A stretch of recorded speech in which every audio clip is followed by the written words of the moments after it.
So apparently Carvana, that's the company that's got like the car vending machines, has a new car playground strategy thing. Let's talk about this. So I'm kind of trying something different here because I'm super obsessed with like both gaming and business and marketing stuff. So we're going to try to put those together in this video and just see what happens. But as far as the Carvana thing goes, I'm reading this article from Morning Brew, and they say it sounds like any adult's dream. This week, Carvana unveiled its first new car playground, a salesperson-less pseudo dealership in Dallas where it'll test out a more relaxed method of car selling than the auto industry is used to. True to Carvana's roots, all purchases still have to happen online. There are no monkey bars, just themed outdoor areas for each car brand. Jeeps perch on off-road displays, Dodges have fake racetracks, and Chrysler minivans guard a soccer net.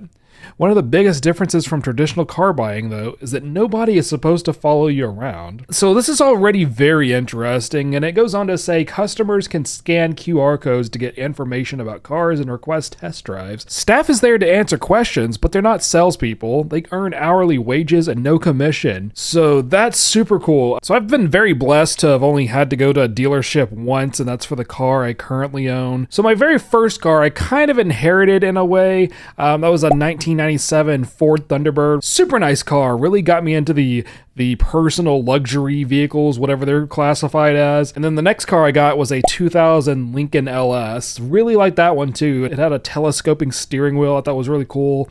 Heated seats, all that kind of cool stuff. That one I bought from like just an individual seller. They had it out in their yards like, hey, I'll buy it. And then, that was that. Now the car I currently own is a 2008 Dodge Charger, and I went to a dealership for this one. And for this one, I even took my dad with me just to have extra support because, I had been to dealerships before with like my parents, mostly just browsing and stuff like that. This was my first time actually going and like making the purchase, and wasn't too bad, but you definitely get the feeling that like, they're very salesy and they're trying to, sell you stuff. I have social anxiety, so I'm sure that's a lot of it, but I think a lot of people just don't like dealing with dealerships. And, I hope this car never breaks down on me so I don't have to deal with another dealership. Great people to work with, don't get me wrong. The negotiating part of it is just so intimidating, man. But the article finishes out with, this model could be a win-win.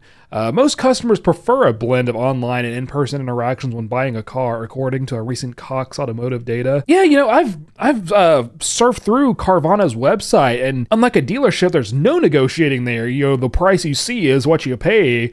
So it's like, oh, this is kind of very much the opposite end. Like, you're not going to haggle here, and obviously you can't go and like check the car out before you buy it. It's a different kind of intimidating. And it says, and for Carvana, payroll at playground locations could be far below typical dealerships. An industry expert told the Wall Street Journal. Carvana is making inroads. After building its business on used car sales, the company has purchased 7 Stellantis franchise dealerships since February 2025, one of which became Stellantis' top-selling U.S. location.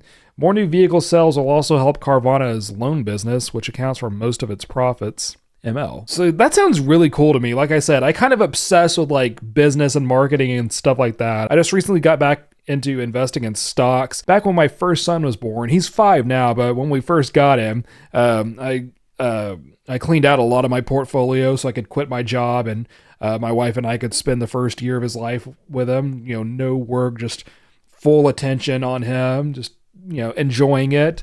And that was nice, but now I'm trying to get back into it. A little bit harder now because kids, and I'm the only one working now while my wife stays home and, takes care of the kids. Great setup there because, oh my gosh, they're a handful. But I'm definitely looking at Carvana stock. This is one I actually owned a little bit before I cleared out my portfolio.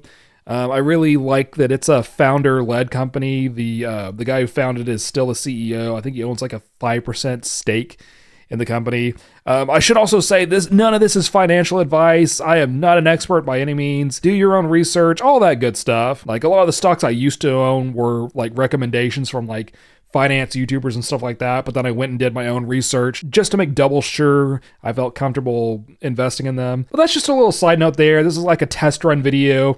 Maybe we'll talk about more business articles in the future. It'll mostly be like stocks and stuff like that. Like I don't really get into the real estate. I don't touch cryptocurrency or stuff like that. Mostly just stocks and businesses and marketing and stuff like that.